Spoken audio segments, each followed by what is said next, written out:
주의 성도들아 여호와를 찬송하며 그의 거룩함을 기억하며 감사하라. 주께서 나의 슬픔이 변하여 내게 춤이 되게 하시며 나의 베옷을 벗기고 기쁨으로 띠우셨나이다. 이는 잠잠하지 아니하고 내 영광으로 주를 찬송하게 하심이니 여호와 나의 하나님이여 내가 주께 영원히 감사하리이다. 살아계신 하나님, 하나님의 은혜를 감사를 드립니다. 참으로 우리가 죄인에 있었을 때 우리는 항상 슬픔과 어려움 가운데 놓여있던 우리들을 주님께서 예수 그리스도의 보혈의 피로 말미암아 우리를 구원해 주시고 우리에게 영원한 기쁨을 주시니 감사를 드립니다. 하나님, 우리가 그 주님을 이 시간도 모여 함께 찬양하며 예배하길 원하오니 이 시간 좌정하시고 우리들의 예배를 흠양하여 주시옵소서. 감사하며 예수님의 이름으로 기도하옵나이다.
샘물로 우리 채우시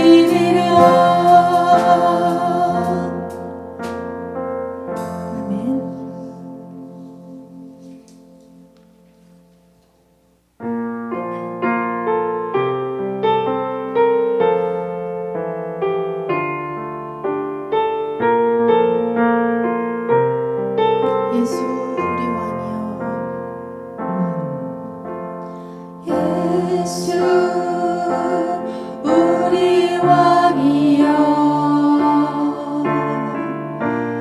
이곳에 오셔서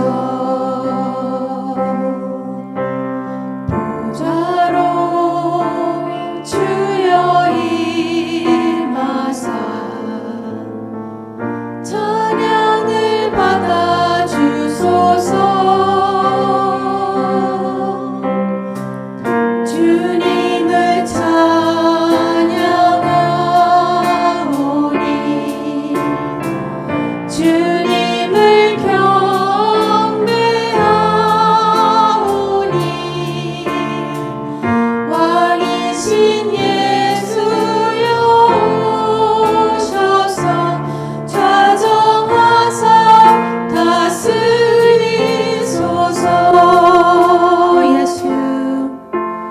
예수 우리 왕이여 이곳에 오셔서 보좌로 주여 임하사 찬양을 받아 주소서. 주님을 찬양하오니 주님을 경배하오니 왕이신 예수여 오셔서 좌정하사 다스리소서. 주님을 찬양하오니 주님을 찬양하오니 주님을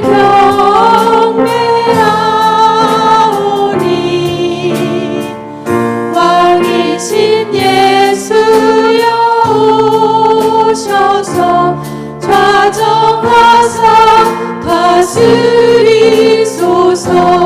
왕이신 예수여 오셔서 왕이신 예수여 오셔서 좌정하사 다스리소서.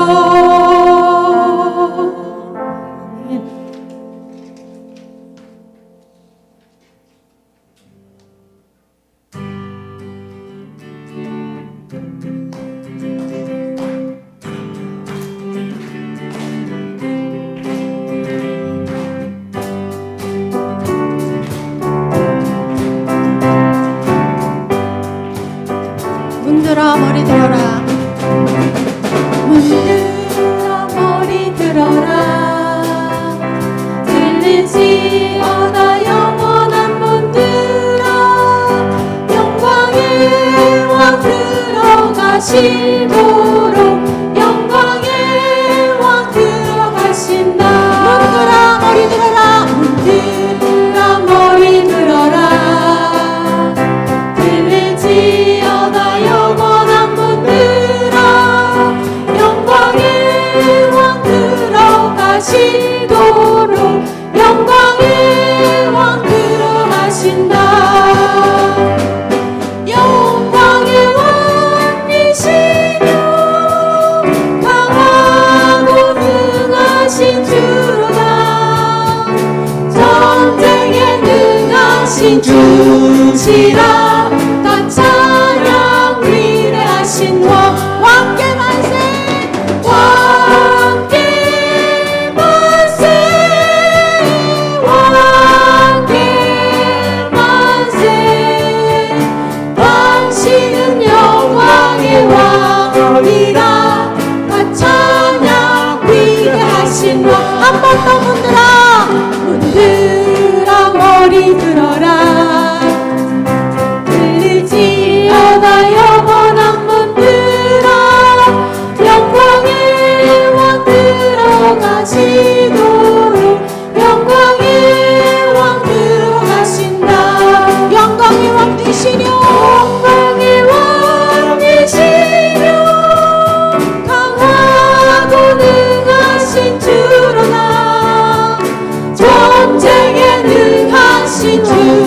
위대하시라 다 찬양 위대하시라 왕께 만세 왕께 만세 왕께 만세 당신은 영광의 왕이라 다 찬양 위대하신 왕께 만세 왕께 만세 왕께 만세 당신은 영광의 왕이라 다 찬양 위대하시라 왕께 만세 왕께 만세 당신은 영광의 왕이라 다 찬양 위대하신 왕 아멘. 우리 사도신경 하심으로 신앙 고백하시겠습니다. 전능하사 천지를 만드신 하나님 아버지를 내가 믿사오며 그 외아들 우리 주 예수 그리스도를 믿사오니 이는 성령으로 잉태하사 동정녀 마리에게 나시고 본디오 빌라도에게 고난을 받으사 십자가에 못 박혀 죽으시고 장사한 지 사흘 만에 죽은 자 가운데서 다시 살아나시며 하늘에 오르사 전능하신 하나님 우편에 앉아 계시다가 저리로서 산자와 죽은 자를 심판으로 오시리라. 성령을 믿사오며 거룩한 공회와 성도가 서로 교통하는 것과 죄를 사하여 주시는 것과 몸이 다시 사는 것과 영원히 사는 것을 믿사옵나이다. 아멘. 우리 교동문 67번 함께 교독하도록 하겠습니다. 교동문 67번입니다. 지혜를 얻은 자와 명철을 얻은 자는 복이 있나니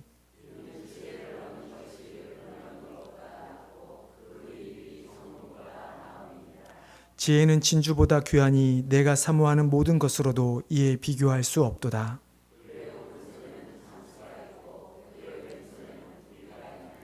그 길은 즐거운 길이요 그의 지름길은 다 평강이니라.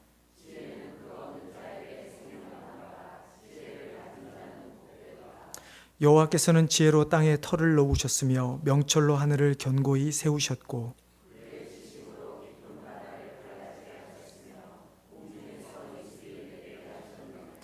내 아들아 완전한 지혜와 근신을 지키고 이것들이 내 눈앞에서 떠나지 말게 하라.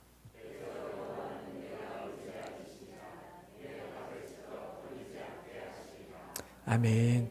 우리 다 같이 오늘 예배를 위해서 함께 기도하도록 하겠습니다. 한 주간 우리의 죄를 고백하는 회개 기도를 드리고 또한 우리를 지켜주신 그 하나님의 은혜, 이 자리로 불러주신 그 하나님의 은혜에 감사의 기도를 드리길 원합니다. 오늘 선교를 위한 기도는 핍박받는 나라 중에 방글라데시를 위해서 기도하겠습니다. 회심하여 홀로 비밀리에 신앙을 지키고 있는 방글라데시 기독교인들을 위해서 기도를 해주시기 바랍니다. 그들이 온전히 믿음을 지키고 언젠가는 그들이 자유롭게 하나님을 예배하는 그날을까지 그들의 믿음이 변치 않도록 기도해 주시기 바랍니다. 방글라데시 무슬림들의 마음과 눈을 열어서 참된 진리신 예수 그리스도를 만날 수 있도록 또 빈민 생활을 하는 자들을 향해 교회가 관심을 갖고 그들을 교회 안으로 품어들일 수 있도록 교회가 큰 역할을 할 수 있도록 기도해 주시기 바랍니다. 종교의 자유를 찾아 대도시로 몰려드는 사람들을 향해서 교회가 쉼터 역할을 할 뿐만 아니라 그 쉼터 역할을 하는 그 기간 동안에 그 상황 속에서 복음을 전할 수 있는 귀한 쓰임받는 교회들이 되게 해달라고 이 시간 우리 간절히 기도할 때 최강호 집사님 나오셔서 예배를 위해서 기도해 주시겠습니다. 다 같이 기도하겠습니다. 아버지 하나님 은혜를 감사를 드립니다. 오늘도 우리에게도 거룩한 주일을 허락하여 주시고 이 시간 우리가 주님의 전에 나와 하나님께 예배할 수 있게 하여 주시니 감사를 드립니다. 하나님, 우리가 하나님 앞에 예배함에 있어서 한 주간 우리가 하나님 앞에 감히 아릴 수 없고 나오지 못하게 우리 죄들을 고백하기를 원합니다. 하나님, 정말 한 주간 주님의 뜻대로 살지 못했던 아버지 우리의 추악한 모습들을 용서하여 주시옵소서. 세상의 욕심에 찌들어서 그저 세상의 원하는 것들을 살았던 우리의 모습을 용서해 주시기를 간절히 원합니다. 하나님의 백성으로 예수의 제자로서 살아가서 정말 주님의 사랑을 사랑을 나누는 자들이 되어야 하건만 하나님 그렇게 살지 못했던 우리의 죄를 주여 용서하여 주시옵소서. 아버지 하나님 그럼에도 불구하고 항상 우리를 지켜주시고 인도하신 하나님의 은혜에 감사를 드립니다. 불꽃 같은 눈동자로 우리를 지켜주시고 어떠한 어려움과 곤란 속에서도 우리를 인도하신 하나님, 그리고 이 자리까지 우리를 불러 모아주셔서 하나님께 예배토록 한 그 하나님의 은혜에 감사를 드립니다. 하나님 오늘 우리의 예배는 동안에 주여 우리가 감사하게 도와주시고 우리가 한없는 은혜를 더하여 주시옵소서. 아버지 시간 방글라데시를 위해 기도합니다. 정말 무슬림 국가로서 하나님을 믿는 것 쉽지 않은 그 나라 가운데 하나님 여전히 비밀리를 지켜가며 정말 그 나타내지 못하며 하나님을 예배하는 그 기독교인들을 주여 기억하여 주시옵소서. 주님의 백성들 어둠의 가운데 놓여있는 그 주님의 백성들을 기억하여 주시고 아버지 그 어둠 속에서도 주님을 찬양하며 예배하는 그 소수의 기독교인들 가운데 주님께서 평안한 마음을 주시고 기쁨을 주셔서 담대하게 주님을 향해 예배할 뿐만 아니라 하나님께 기회를 주시는 대로 복음을 전하는 참된 기독교인 될 수 있도록 도와주시옵소서. 특별히 그다 있는 무슬림들에게 눈을 열게 도와주시고 그들이 거짓된 신을 바라보지 않고 참된 신 예수 그리스도를 바라보며 참된 그들의 소망을 얻을 수 있도록 도와주실 간절히 원합니다. 하나님 종교의 자유를 찾아 대도시로 몰려드는 수많은 사람들, 빈민 생활을 하는 자들을 향해 교회가 눈을 돌리게 수 있게 도와주시옵소서. 아무리 그 땅에 있는 교회들이 정말 주님을 믿고 신앙생활하기 어렵다고는 하지만 그러나 교회로서의 그들의 그리스도인으로 감당해야 될 그들의 모습들을 감당해야 될 사명들이 있사오니 하나님 주님께 주신 그 사명들을 그들이 복음을 직접 전하지 못한다 할지라도 그들이 주님께 주신 사랑의 마음을 나눔으로 말미암아 그 땅에 귀한 믿음의 나라들을 세워갈 수 있도록 도와주시옵소서. 하나님께서 그 땅도 기억하여 주시고 그 땅을 향해 인도할 수 있도록 인도해 주실 간절히 원합니다. 하나님 오늘도 가운데 함께 도와주시고 우리 예배 가운데 주여 자정하여 주시옵소서. 하나님 감사를 드립니다.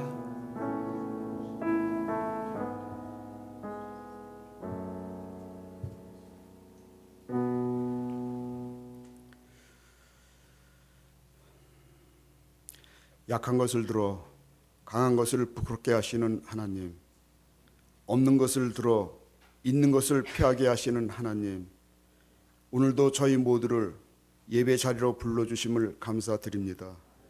온몸과 마음을 합하여 주님께 진정과 신령으로 예배를 드리오니 기쁨으로 연락하여 주시고 주님 홀로 영광 받아 주시옵소서. 지난 한 주간도 알고 지은 죄 모르고 지은 죄 많사오니 저희를 용서하여 주시고 긍휼히 여겨 주시옵소서. 귀가 있어도 들어야 할 주님의 말씀을 듣지 못하고 눈이 있어도 보긴 보되 헛것에 사로잡힐 뿐 주님의 값없이 흘리신 보혈의 피를 보지 못하는 저희의 무능함과 부족함을 용서하여 주시옵소서. 이 시간 예배를 통하여 우리의 심령을 새롭게 변화시켜 주셔서 주님의 진리를 깨닫는 귀한 시간 되게 하여 주시옵소서. 사랑의 주님, 우리 제일한인교회가 주님의 합당한 교회로 꿋꿋이 성장할 수 있도록 인도하여 주시옵소서. 주님 세우신 이 제단으로 말미암아 참빛 되시는 주님을 발견하도록 일깨워주는 교회 되게 하여 주시옵소서. 이 순간에도 슬픔 속에 외로워하는 성도들, 병으로 고통받는 성도들, 소외받고 외로움에 있는 성도들을 위해 기도합니다. 어려운 환경이지만 주님 바라보며 승리할 수 있는 힘과 강한 마음을 허락하여 주시옵소서. 하나님께서 우리에게 상황에 따라 모든 것을 공급해 주셨고 이길 힘을 주신 것을 믿음과 감사로 고백하는 우리 모두 되게 하여 주시옵소서. 말씀 전하시는 목사님을 성령의 능력으로 붙들어 주셔서 선포되는 말씀으로 우리의 영혼이 변화되며 치유되는 귀한 예배 시간 되게 하여 주시옵소서. 이른 아침부터 오직 주님께만 영광 돌리기에 애쓰는 찬양단의 찬양을 기쁨으로 받아주시고 예배를 위한 중도기도팀, 예배와 주일 사역을 위해 봉사하는 귀한 손길들 위해 주님의 위로하심과 인도하심이 나타나 잘 감당하게 하여 주시옵소서. 우리가 하는 일이 나의 자랑이 되지 않게 하시고 오직 하나님만이 영광을 받으시는 일에 쓰임받는 우리 모두 되기를 원합니다. 주님의 빛과 영광만을 위해 살아가는 제일한인 성도교회 성도들 되기를 원하오며 예수 그리스도의 이름으로 감사드리오며 기도드리옵나이다. 아멘.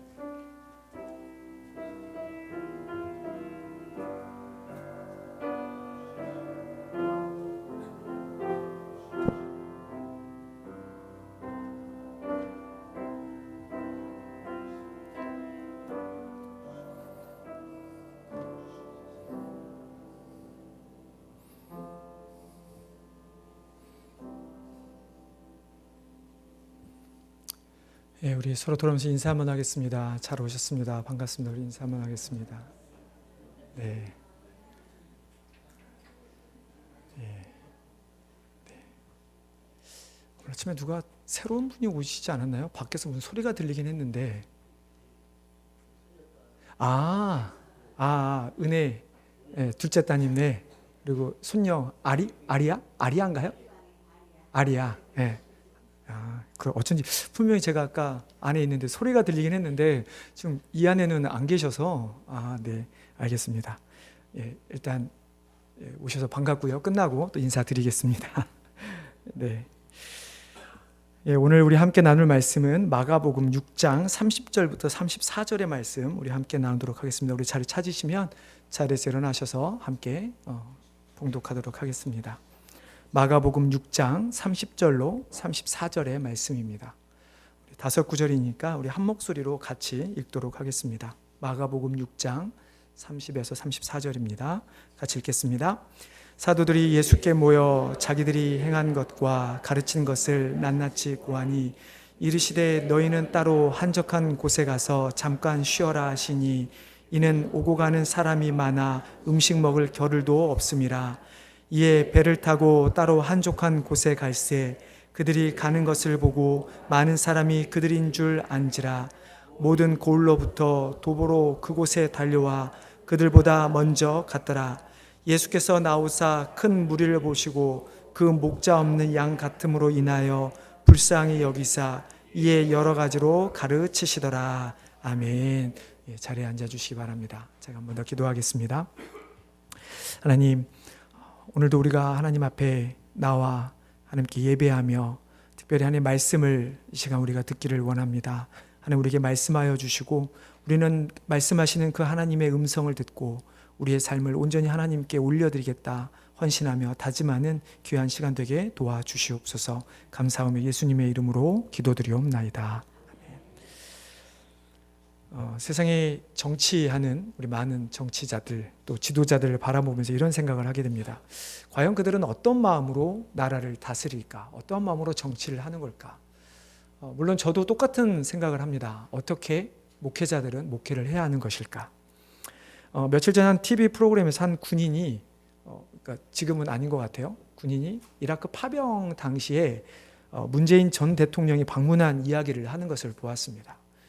그때 이렇게 영상을 보여주는데 사람들이 군인들이 쫙 줄을 서 있고 문재인 전 대통령이 지나갈 때마다 막 환호하고 뭐 얼싸 안고 뭐 그러니까 경호원들이 와서 또 뭐 이렇게 조율도 하고 이런 일들을 보는데 아무튼 그 상황을 떠올리면서 그 군인이 했던 이야기가 그 대통령이 자신들을 방문했을 때 그 위험 속에서 싸우는 자기들에게 엄청난 위로 그리고 힘이 되었다라는 이야기를 들었습니다. 그런 내용을 보면서 제 아내와 어떻게 하다 보니까 이야기가 갑자기 또 이제 한국의 대통령들을 향한 이야기를 간단히 나누게 되었는데 왜 한국의 대통령들은 퇴임을 하고 나면 꼭 결말이 안 좋은 걸까? 어떤 사람이 한국의 대통령의 결말은 왜 좋지 않는가에 대해서 쓴 글을 보았습니다. 제가 그 글을 다 읽어드릴 필요는 없고요. 간단히 요약을 해드리면 모든 사람에게는 공과 과가 있다고 합니다. 즉 내가 세운 공이 있고 또 잘못한 과실이 있다라고 하는 이야기입니다. 그리고 그것은 정치인에게도 똑같이 적용된다고 하는데요. 대통령들이 임기 기간 동안에 분명히 잘한 것이 많이 있습니다. 하지만 그들이 퇴임을 한 이후에는 공은 드러나지 않고 과실이 많이 드러나기 때문에 결국은 임기 이후에 대통령이 다 안 좋은 결과를 맺게 된다고 하는데 왜 그렇게 되는 걸까라고 했을 때 그 사람이 하는 이야기가 결국 정치 싸움이라고 이야기를 합니다. 즉 전직 대통령의 비리를 캐서 폭로를 해야 현재 재임하고 있는 대통령의 지지율이 올라간다라고 하는 그런 이야기를 하면서 결국 잘못된 정치적 시각 때문에 한국의 대통령들의 결말이 안 좋게만 드러난다라고 이야기하는 것을 보게 되었습니다. 완전 틀린 말 같지는 않습니다. 물론 그것이 100% 맞는 말도 아니지만 그러나 어느 부분은 동의할 수 있는 이야기인 것 같습니다. 어떤 이런 글을 볼 때마다 어떤 대한민국에 저도 아직은 한국 국적을 갖고 있는데요. 안타까운 마음이 듭니다. 대체 대통령뿐만 아니라 정치인들은 어떤 마음으로, 어떤 생각으로 나라를 다스리는 것일까? 그냥 어떤 여당으로서 어떤 의원의 다수를, 의원석을 차지하기 위해서 자신들 혹은 정당의 이익만을 위해 이익을 최우선으로 생각하는 모습으로 나라를 다스리고 있지는 않는가? 백성을 다스리는 방법에 관한 많은 책들이 있는데 그중에 우리에게도 잘 알려진, 여러분도 아마 잘 아는, 읽어보셨을지는 모르겠지만 대표인 책 중 하나가 정약용 선생이 지은 목민심서라고 하는 책입니다. 목민이라는 말 자체가 백성을 다스린다, 다스리는 것을 의미하는데, 목양, 저희 이제 목회자들을 목회자 혹은 저희가 목양한다라는 표현을 쓰듯이 저희 교회, 기독교에서 목양이라는, 즉 성도를 섬기는다라는 그 말과 의미가 상당히 통하는 말입니다. 근데 왜 정약용 선생은 목민에 목민서가 아닌 목민심서라고 하는 심이라는 단어를 넣었을까? 많은 사람들이 추측하기를 저도 동의하는데요. 그만큼 백성을 다스리는 것에 있어서 관리들의 마음이 중요하다는 것을 나타내는 것 같습니다. 어떻게 해야 백성들의 마음을 잘 헤아릴 수 있을까? 그들이 어떻게 마음을 잘 헤아려서 백성을 잘 다스릴 수 있을까? 그래서 정약용 선생 스스로도 백성을 자기 몸을 사랑하듯 사랑하였다. 마치 예수님께서 우리를 사랑하듯 했던 그런 표현과 비슷한 말을 정약용 선생도 했던 것을 보게 됩니다. 그렇다면 세상에서 우리를 가장 사랑하는 사람은 누구일까요? 세상에서 정치를 하는 사람들조차도 백성을 사랑하는 마음을 가져야 하는데, 그렇다면 정말 우리를 가장 사랑하는 사람은 누구일까? 남편이 될 수 있고요, 아내도 될 수 있고, 부모와 자식이 될 수도 있습니다. 어떻게 보면 연인이 사이가 가장 사랑을 많이 하는 그런 사이가 아닐까 합니다. 하지만 역시나 누가 우리를 가장 많이 사랑하는가를 생각한다면 우리는 단연코 하나님이라고 말할 수 있을 것입니다. 우리를 너무나 사랑하셔서 독생자 아들까지 내어주신 그 하나님의 사랑 뿐만 아니라, 지난주에 저희가 부활절로 보냈는데요, 우리를 위해서 이 땅에 인간의 우리를 이해하시기 위해서 우리가 겪는 수많은 고통, 수많은 감정들을 다 이해하시기 위해서 인간의 몸으로 오셔서 자신의 생명까지 내어주신 예수 그리스도의 그 사랑, 그 주님께서는 우리의 목자가 되신다고 말씀합니다. 그래서 요한복음에 보면 예수님은 스스로를 뭐라고 표현하십니까? 나는 선한 목자다. 내가 너희를 잘 인도하는, 내가 너희를 목양할 선한 목자다라고 예수님은 말씀하시죠. 그래서 오늘 우리가 이 말씀을 통해서 예수님께서 우리를 불쌍히 여기시는 마음을 갖고 계시는데, 우리를 목양하는, 우리에 대한 마음을 가지고 계시는데, 대체 우리를 향한 어떤 부분에 대해서 예수님은 우리를 불쌍히 여기시는가? 그러면 그리고 우리는 어떤 마음으로 세상을 향해 불쌍히 여기는 마음을 가져야 하는가에 대해서 말씀을 함께 나누고자 합니다. 마가복음 1장에 보면 예수님께서 세례 요한으로부터 세례를 받고 40일 금식한 이후에 이제 공생애를 시작합니다. 공적인 사역을 시작한다라는 이야기죠. 예수님은 대략 3년 정도의 공생애를 사역을 하셨는데, 그 마가복음 1장부터 오늘 우리가 읽은 6장까지의 내용을 이렇게 쭉 살피다 보면 제자를 부르신 이후에 귀신을 쫓아내고 시몬 베드로의 장모를 고치실 뿐만 아니라 우리가 잘 알고 있는 중풍병자, 지붕을 열어서 거기 지붕 위에서 내려서 고치는 그 중풍병의 사건, 그 다음에 잘 아는 혈루병 앓은 여인을 고치신 사건, 이렇게 많은 귀신 들린 병든 자를 고친 사건들을 기록합니다.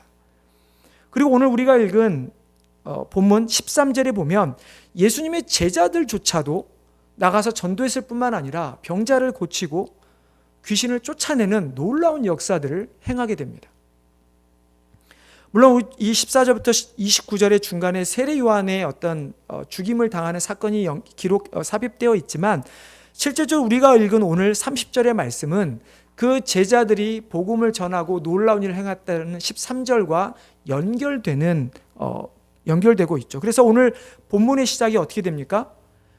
제자들이 그렇게 자신들이 행했던 놀라운 일들을 이제 하고 와서 예수님께 보고하는 장면으로 오늘 본문이 시작되고 있습니다.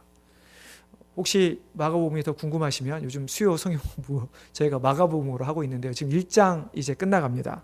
궁금하신 분들은 수요 성경 보시면 좋을 것 같습니다. 아무튼 30절에 나오는 이제 사도들이라고 표현이 되어 있는데요. 여기서 사도들은 예수님의 제자들을 언급합니다.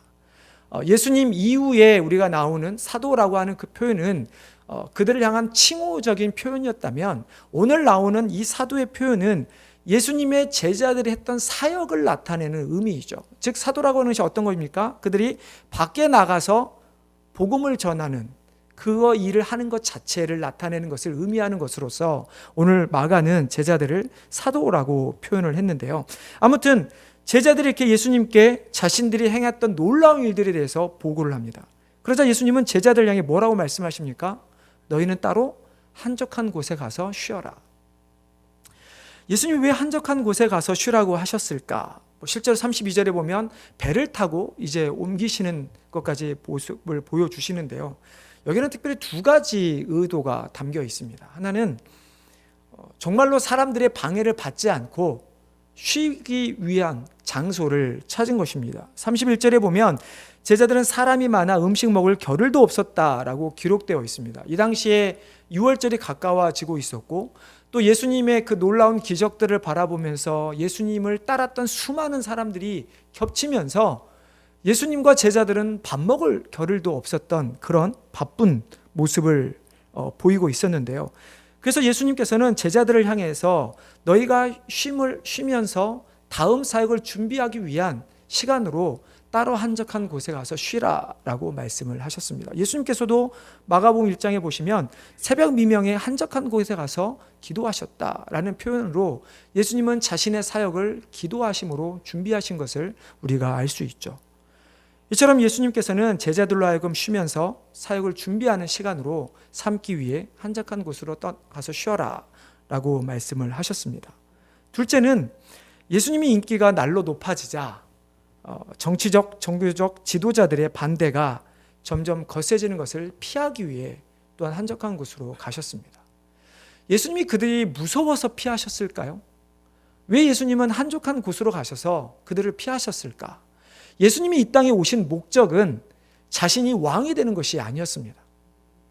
그렇기 때문에 자신이 어떤 사람들에게 더 드러나서 사람들로 말미암아 정치적인 왕이 되려고 했을 때 기존의 세력들에 의해서 위협을 당하는 그런 상황을 모면하고자 그 상황에 직면하지 않기 위해서 자신의 마지막 사명인 십자가를 위해서 예수님은 그 자리를 피하신 것이죠. 하지만 사람들은 어떻습니까? 예수님이 아무리 피하고 마치 도망간 것처럼 떠난다 할지라도 한번 그 기적을 맛본 이 사람들은 예수님을 쫓아옵니다. 배로 건너가는 그 거리를 이 사람들은 도보로 달려서 예수님보다 먼저 도착하는 것을 보게 되죠. 어떤 예수님의 이 기적을 바라보면서 쫓아가는 이 무리들, 어떻게 보면 우리들의 한켠에 있는 우리의 모습일 수도 있습니다. 예수님의 능력을 바라보면서 어떤 병의 치유가 됐든 아니면 내 문제 해결이 됐든 그것을 바라보며 예수님을 따라가는 우리들의 모습. 근데 그 무리를 보시면서 예수님은 무엇라 어떤 마음을 품으십니까? 그들을 불쌍히 여기셨다라고 오늘 마가는 기록합니다. 왜 예수님은 그 많은 무리를 보시고 불쌍히 여기셨을까? 이스라엘 백성들의 대체 어떤 모습이 예수님으로 하여금 불쌍한 마음을 갖게 만든 것일까? 오늘 우리가 말씀을 통해서 예수님께서 이들을 불쌍히 여기신 이유, 그 이유를 우리가 좀 살펴보고, 우리가 여전히 아직도 예수님을 믿지만 주님으로부터 불쌍히를 받고 있는 상황은 아닌가? 우리는 세상에 있는 정말 불쌍한 사람들을 위해서 어떻게 할 것인가에 대한 말씀을 나눌 때 정말로 주님만을 우리가 온전히 따르는, 목자 되신 주님을 따르는 우리 성도 되시기를 주님의 이름으로 축원합니다.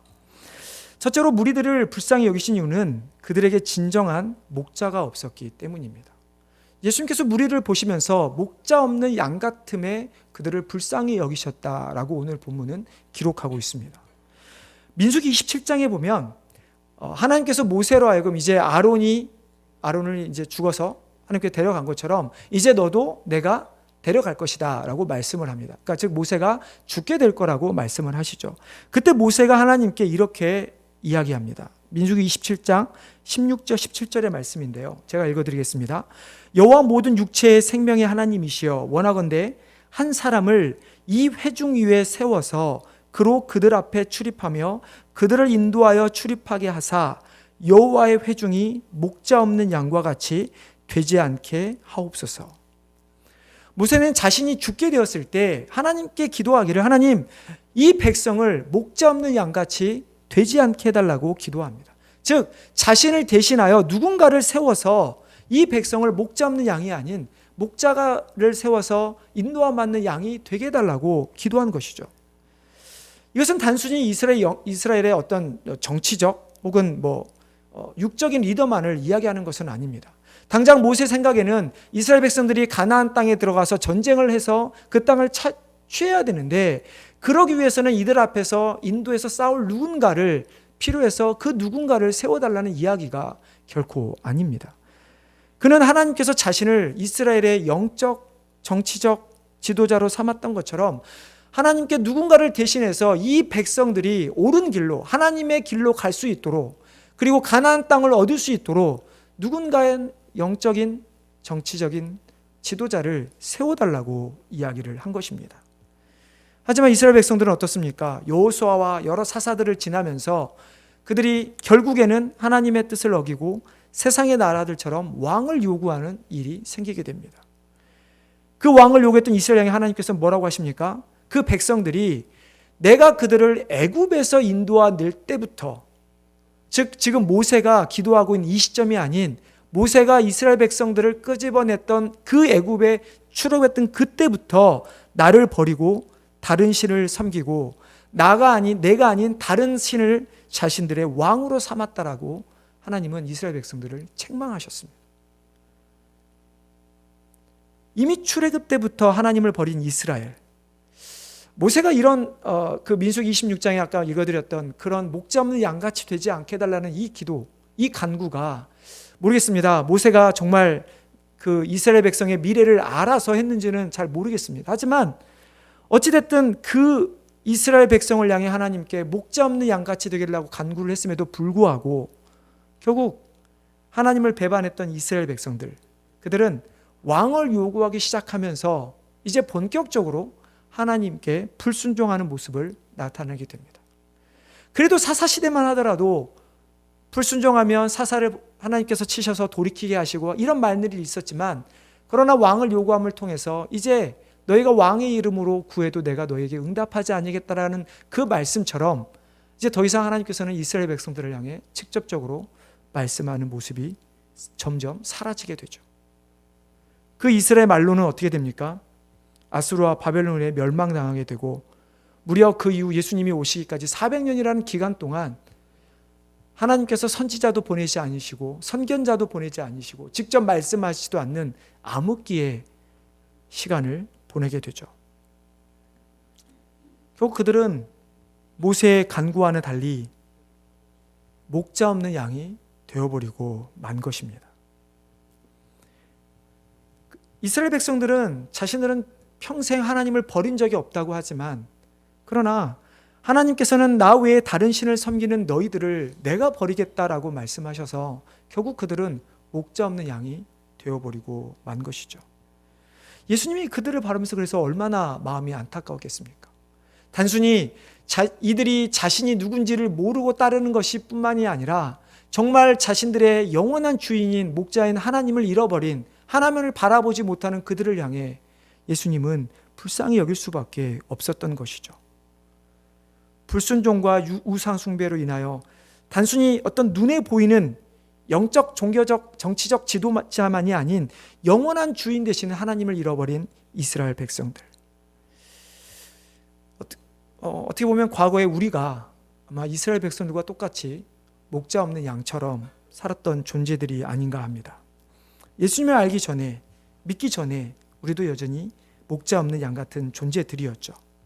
하지만 우리가 예수님을 영접하고 우리들을 목자로 삼고 이제 예수님의 음성을 따라가는 우리는 예수님의 양들이 되었습니다. 즉 우리에게는 목자가 생긴 것이죠. 하지만 목자가 생겼음에도 불구하고 목자의 음성을 듣지 않고 자기들 마음대로 한다면 어떻게 될까요? 여전히 똑같이 우리는 불쌍히 여김을 받는 자들이 되고 마는 것입니다. 고난주간에 묵상했던 이사야 53장 말씀, 여러분 9절 중에 6절 말씀 기억하십니까? 우리는 다 양 같아서 그릇 하나여 각기 제 길로 갔거늘 하나님께서는, 여호와께서는 우리 모두의 죄악을 그에게, 그러니까 메시아 예수님을 통해서 담당시키셨도다. 이사야 53장에서는 고난당하실 메시아에 대한 예언의 말씀이기도 하지만 이사야 선지자가 이스라엘 백성들의 모습에 대해서 하나님께 고백한 참회의 기도이기도 합니다. 그 구절 가운데 지금 이사야 선지자는 이스라엘 백성들을 향해 하나님께 이야기하기를, 하나님, 우리가 이스라엘 백성들이 하나님 앞에서 다 양같이 행하였다라고 고백을 하고 있는 것이죠. 이스라엘 백성들은 양에 대해서 너무나 잘 알고 있었죠. 심지어 야곱의 그의 아들들이 바로 앞방에 섰을 때 너희들은 뭐하는 사람들이냐 했을 때 그들 뭐라고 하죠? 우리는 평생 양을 치던 목축어하는 자들입니다 라고 이야기할 만큼 이스라엘의 민족에게 있어서는 이 양을 빼놓고는 생각할 수 없는 민족이 이스라엘 백성입니다. 우리는 양을 생각하면 여러분 어떤 이미지가 떠오르십니까? 온순하고 되게 목자를 잘 따르는 그런 동물로 우리는 생각합니다. 근데 제가 한번 찾아봤더니 양에 대해서 한 몇 가지 특징이 있는데요. 양은 시력이 나쁘고 잘 속고 넘어지면 잘못 일어나고, 일어나도 중심을 금방 잡지 못하고, 이기적이고 멋대로이며 방향 감각이 없고, 반드시 왔던 길로 돌아오며 방어력이 제로, 그리고 죽을 때가 되면 온순해지는 동물이 양이라고 합니다. 어느 정도는 우리가 좀 이해되는 구석이 있죠. 정말 온순하고 죽임을 당하는 그 순간에도 크게 소리를 내지 않는, 근데 전혀 소리를 내지는 않는 건 아니더라고요. 제가 선교 한번 갔을 때 선교회지에서 이제 귀한 사람들 왔다고 대접한다고, 실은 저희가 양을 사서 이제 마을 잔치를 한번 베풀었는데 저희가 보는 앞에서 양을 잡았어요.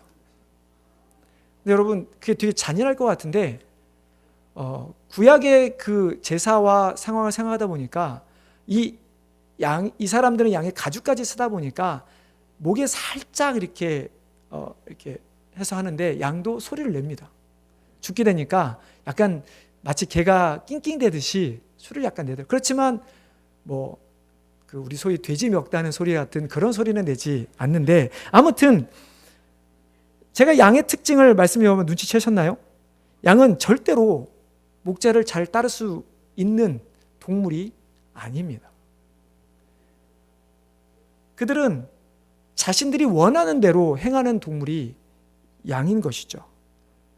그래서 양의 이 여러 특징 중에 잘 속고 넘어지고 이런 잘 속는 이런 것 때문에 실은 양치기 개가 개발됐다고 합니다. 야생 개들이, 들개가 양들을 잘 속여서 계곡으로 몰아넣어서 잡아먹는 것을 보고 양치기 개를 만들어서 양은 그 양치기 개를 보며 목자라고 생각을 한다고 합니다. 그래서 그걸 속아서 넘어간다고 하는데요. 뿐만 아니라 우리가 주목할 것은 이 양들의 특징 중에 양이 이기적이고 멋대로라고 하는 특징을 가지고 있다는 것에 우리는 주목해야 합니다. 양들은 이기적이고 멋대로여서 새끼 양이 이렇게 젖을 찾으러 와도 가끔은 이렇게 버리고 먹이지 않고 하는 모습도 있고요. 또 어떤 때는 양들이 너무 이기적이어서 목자가 아무리 외쳐도 내가 생각하는 것에 좋은 게 먹을 것이 있으면 무조건 그쪽으로 간다고 합니다. 어떤 이런 양의 이기적인 모습을 이사야 선지자도 잘 알아서인지 이스라엘 백성들이 하나님 앞에 불순종하는 모습을 실은 가장 온순한 동물을 여겼던 양으로 비유를 하죠. 그들은 다 양 같아서 각기 제 길, 자기가 원하는 대로 이기적이고 멋대로 행동한, 자신들이 원하는 대로 하나님께 불순종하고 우상 숭배했던 그들의 모습, 그들의 죄를 이사야 선지자 하나님께 참회한 것입니다. 그래서 그가 말한 것을 읽어드리면, 우리는 다 양처럼 분별력 없고 이기적이며 멋대로여서 하나님을 버린 채 우리가 원하는 길만 바라보며 나아갔습니다 라고 하는 고백인 것이죠. 우리가 예수 그리스도를 믿어 구원을 받았지만 우리가 예수님을 목자로 여기지 않고 그의 음성을 듣고 따르지 않는다면, 우리가 여전히 내가 원하는 모습대로만 살아간다면 우리는 결국 이스라엘 백성들과 똑같이 우리는 다 양처럼 각기 제 길로 간 백성들일 수밖에 없는 것입니다. 하나님은 아직 예수 그리스도를 모르는 자들만이 아니라 어떻게 보면 예수님을 믿지만 아직도 예수님을 자신의 주인으로 인정하지 않고 스스로 내가 나를 주인으로 살아가는 모든 자들을 여전히 불쌍히 여기고 계시다는 것을 기억하시기를 바랍니다. 그렇기 때문에 우리는 이제는 바뀌어야 합니다. 더 이상 예수님께 어떤 이러한 종류의 불쌍히 여김을 받는 자들이 되어서는 아니 되는 것입니다. 우리가 예수님을 믿어서 이제 예수님을 목자로 삼았다면 목자 없는 양처럼 이스라엘 백성처럼 살아가는 것이 아니라 정말 목자이신 예수님의 그 음성을 듣고 따라가는 자들, 우리가 성경 하나님께서 우리에게 주신 말씀을 가지고 무장해서 이 세상을 분별하며 살아가는 자들이 되어야만 하는 것이죠. 그래서 나를 위해서 살아가는 것이 아니라 정말로 목자의 의도대로 목자를 위해 살아가는, 하나님을 위해 살아가는 우리 귀한 성도 되시기를 주님의 이름으로 축원합니다. 둘째로 예수님께서 무리들에 대해서 불쌍히 여기셨던 것은 그들이 하나님 나라에 대해서 몰랐기 때문입니다. 예수님께서는 그들을 바라보며 목자 없는 양 같음에 불쌍히 여기셔서 그 다음에 하신 것이 무엇입니까? 34절의 마지막 보면 여러 가지로 가르치셨다라고 기록하고 있습니다. 예수님이 무엇을 가르치셨을까 정확히 나와 있지 않아서 잘 알 수는 없습니다. 하지만 예수님께서는 자신이 공적인 사역을 시작할 때부터 예수님이 십자가에 죽기까지 일관되게 말씀하신 것이 있죠. 그것은 예수님께서 맨 처음에 공생애를 시작하실 때 하신 말씀이죠. 마태복음에는 회개하라 천국이 가까이 왔느니라. 마가복음에는 때가 찼고 하나님의 나라가 가까이 왔으니 회개하고 복음을 믿으라. 예수님께서 처음부터 일관되게 선포하신 주제, 가장 중요하게 여기신 주제가 바로 하나님의 나라입니다. 그리고 마가복음 1장에서는 그 하나님의 나라에 들어갈 수 있는 방법인 복음에 대해서 추가적으로 언급을 하고 계신 것이죠. 물론 오늘 본문에서도 우리는 충분히 유추해 볼 수 있습니다. 목자 없는 양이라고 하는 이 표현 가운데 앞에서 말씀드렸듯이 목자가 없다라는 그 의미는 이스라엘 백성들 가운데 더 이상 하나님이 없다라는 이야기입니다. 하나님을 믿는다고 하지만 더 이상 하나님이 그들에게 목자가 되지 않는 상태, 즉 하나님의 통치에서 벗어나 버린 상태를 의미하죠. 그래서 예수님께서는 그들을 향해 목자 없는 양 같은 그들을 향해 무엇을 가르치셨을까? 마땅히 목자에 대해서 가르칠 수밖에 없는 것입니다. 너희가 하나님이 너희의 주인 되시고 너희가 그렇게 쫓겨난 상태, 하나님이 없는 상태. 그래서 예수님께서는 그들에게 무엇을 가르친 것을 생각해 볼 때 당연히 하나님 나라, 복음에 대해서 가르쳤을 것이라고 우리는 쉽게 생각할 수 있는 것입니다. 하나님에 의해 선택된 선민이었던 이스라엘, 하지만 하나님께 불순종함으로 말미암아 오히려 하나님의 백성이라는 칭호를 잃어버린 채 하나님께 버림받은 이스라엘 백성들, 하나님 나라에서 쫓겨난 이스라엘 백성들. 예수님은 이들이 자신을 바라보면서 그렇게 육적인 어떤 무엇인가를 얻기 위해 자신을 계속 쫓아오지만, 그러나 그들 가운데 정말로 하나님 나라를 보지 못하는 그들의 모습을 보며 예수님은 그들에게 안타까워 했다라는 것이죠. 그래서 예수님의 이런 표현을 잘 나타내는 표현이 어떤 표현입니까? 복음서에 보면 잃어버린 한 양을 찾아 나서시는 그 주님의 마음. 아마 그 마음이 지금 이 무리들을 불쌍히 여기신 예수님의 마음일 것입니다. 이들이 자신을 메시아로 믿고 구원을 받아 하나님의 백성이 되어야 되도 불구하고 그저 육적인 배고픔 혹은 병고침에 대해서만 관심 있는 채 예수님을 따라오고 예수님을 왕으로 삼아 독립하고자 했던 그들의 어떤 작은 큰 것을 보지 못하는 그들의 마음, 그들의 모습을 보면서 얼마나 예수님이 안타까워했을까. 여러분, 우리는 어떻습니까? 하나님 나라에 대한 소망과 확신을 가지고 계십니까? 네, 더 크게 나올 줄 알았는데 우리가 예수님을 믿는 것에서 우리가 예수님을 믿지만 그 가운데 하나님 나라가 우리 가운데 없다면 우리는 기독교는 아무런 의미가 없게 됩니다. 우리가 예수를 믿음으로 죄사함을 받는 것, 그 목적 자체가 바로 하나님의 백성이 되어 하나님 나라에 가기 위함입니다. 그런데 예수를 믿었던 당시 무리들처럼 우리가 여전히 예수님께 기도하고 예수를 믿는 것이 어떤 나의 필요를 채우기 위해서, 내가 무엇을 얻기 위해서만 한다면 우리도 여전히 예수님으로부터 불쌍히 여기는 자들일 수밖에 없는 것입니다. 우리가 이 땅에 살아가지만 하나님 나라를 우리가 기쁨에 대한 누리지 못하고 여전히 미래에 대해서 우리가 갈 하나님 나라만 생각하고 있다면 그것 또한 우리의 믿음은 헛된 믿음이 되는 것이죠. 하나님 나라에 대한 신학적 이야기인데요. 우리가 하나님 나라에서 이야기하기를 우리는 이미 아직, 영어로 하면 already but not yet 이라고 하는 단어를 사용합니다. 즉 하나님 나라가 이미라고 하는 것은 하나님 나라가 이미 이 땅에 임하였다라고 하는 의미입니다. 그러니까 우리가 생각하는 것처럼 하나님 나라는 아직 이 땅에 임하지 않았고 우리가 이 땅에서 열심히 신앙생활하다가 예수님이 오시면 가게 될 나라를 우리는 하나님의 나라라고만 생각하는데 절대로 그렇지 않고 하나님의 나라라고 하는 것은 예수님이 인간의 몸으로 이 땅에 오신 순간, 즉 육신의 몸으로 이 땅을 통치하기 위해 이 땅에 오신 순간 하나님의 나라는 이미 이 땅에 임하였다라고 보는 것입니다. 그렇기 때문에 우리가 예수 그리스도를 믿어서 구원을 받았다라고 하는 그 의미 가운데는 우리가 하나님 나라의 백성으로서 하나님 나라에서 누릴 수 있는 기쁨을 누릴 수 있어야 한다라는 이야기죠. 그리고 not yet이라고 하는 의미는 예수님이 재림하시는 날 하나님 나라가 이 땅에 완성될 것을 의미합니다.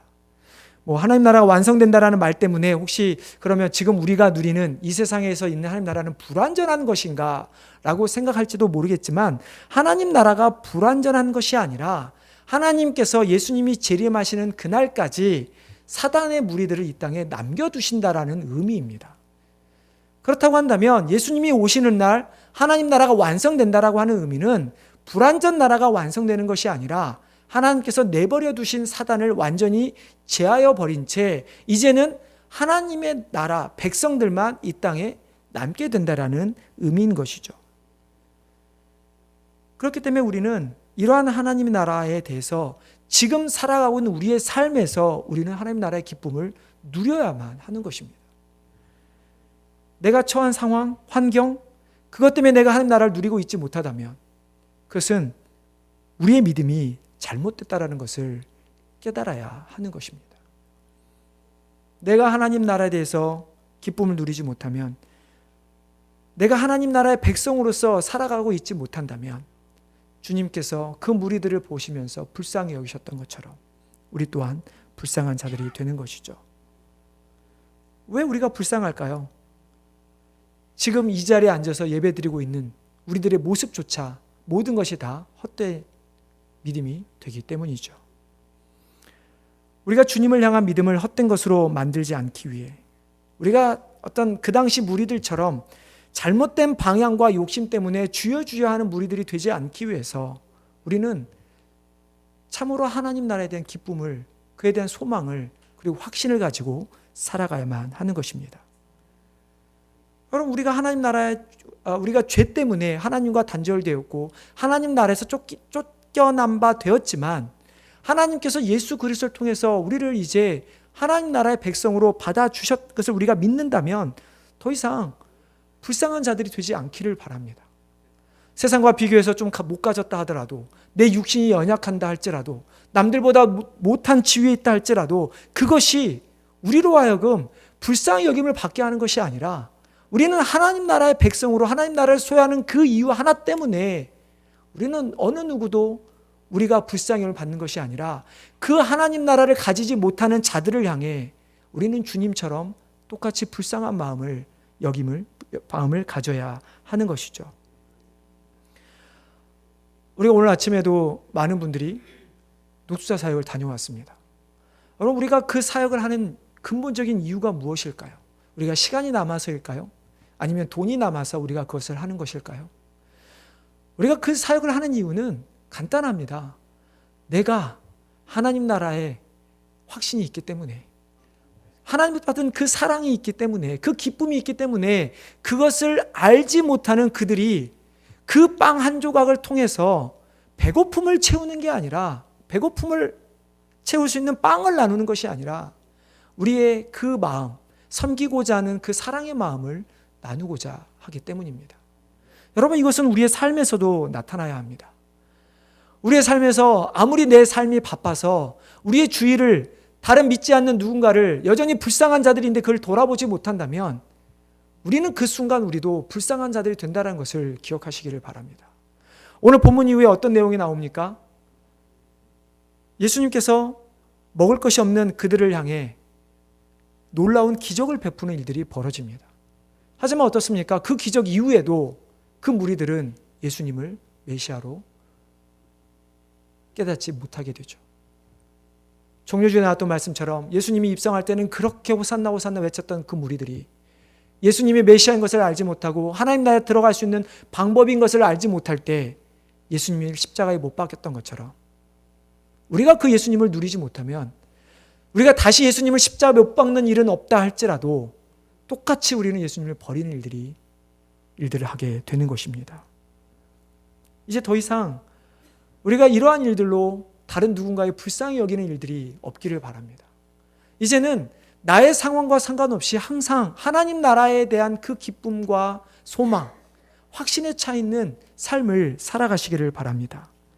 뿐만 아니라 그 천국의 그 기쁨을 우리 주위에 있는 우리 가족이 됐든 우리 친구들이 됐든 아니면 내 이웃이 됐든 누군가에게는 나누며 살아가는 귀한 성도님 되시기를 주님의 이름으로 축원합니다. 하나님, 한때 우리가 참으로 이스라엘 백성들처럼 우리도 그저 예수님을 나의 필요를 채울 수 있는 존재로만 여기고 그렇게 주님을 쫓아다녔던 우리들의 모습이 있었음을 고백합니다.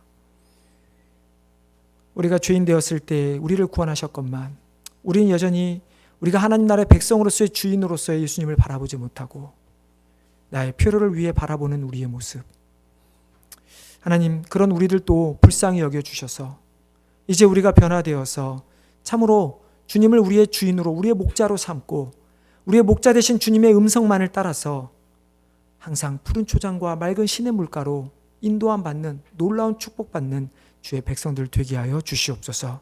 하나님, 더욱 더 나아가 이제 그렇게 주님을 알지 못하는 자들, 버려진 자들을 향해 하나님, 우리도 그들을 향해 긍휼한 마음을 품기를 원합니다. 하나님, 내 사는 삶이 아무리 바쁘고 힘들다 할지라도 누군가가 주님을 알지 못해 죽어가는 영혼들을 향해 돌아보고자 하는 그런 마음, 그런 시간, 그런 넉넉함을 우리에게 허락하여 주시옵소서.